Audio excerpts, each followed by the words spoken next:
Chilli powder, ಸಖತ್ ಖಾರ ಬಣ್ಣ ಮತ್ತು ರುಚಿ ಆಚಿ ಚಿಲ್ಲಿ ಪೌಡರ್. ಮೈಸೂರಿನಲ್ಲಿ ಹೆಚ್ಚಿದ ಹುಲಿಗಳ ಹಾವಳಿ. ಹುನಗನಹಳ್ಳಿಯಲ್ಲೂ ಹುಲಿ ಪ್ರತ್ಯಕ್ಷ. ಸರಗೂರು ತಾಲೂಕಿನ ಹುನಗನಹಳ್ಳಿಯಲ್ಲಿ ಪತ್ತೆಯಾಗಿರೋದು. ಹುಲಿ ಕಂಡು ಬೆಚ್ಚಿ ಬಿದ್ದಿರುವಂತಹ ಜನರು. ಅರಣ್ಯ ಇಲಾಖೆಗೆ ಸ್ಥಳೀಯರಿಂದ ಮಾಹಿತಿ. ಹುಲಿ ಸೆರೆ ಹಿಡಿಯುವಂತೆ ಗ್ರಾಮಸ್ಥರ ಒತ್ತಾಯ. ವಾರದಲ್ಲಿ ಸರಗೂರು ನಂಜನಗೂಡು ವ್ಯಾಪ್ತಿಯಲ್ಲಿ 2 ಹುಲಿ ಸೆರೆ. ಮತ್ತೆ ಈಗ ಹುನಗನಹಳ್ಳಿಯಲ್ಲಿ ಹುಲಿ ಪ್ರತ್ಯಕ್ಷ ಆಗಿರೋದು.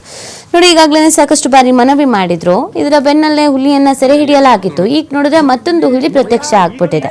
ಇದರಿಂದ ಅಲ್ಲಿ ಓಡಾಡುವಂತ ಜನರಿಗೆ ಆತಂಕ ಮನೆ ಮಾಡಿರುವಂಥದ್ದು. ಇನ್ನು ಎಷ್ಟು ಹುಲಿ ಇದೆಯಪ್ಪ ಅನ್ನೋ ಪ್ರಶ್ನೆ ಬಂದಂಗೆ ಆಗಿದೆ.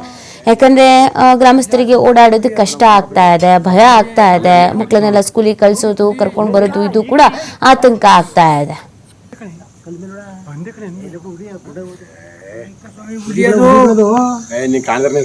ಇಲ್ಲ ಸತ್ಯ ಹುಲಿ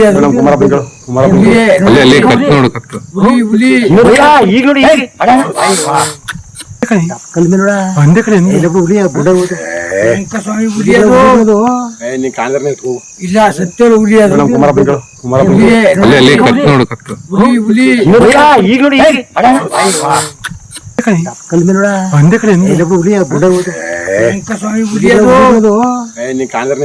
ಇಲ್ಲ ಸತ್ಯ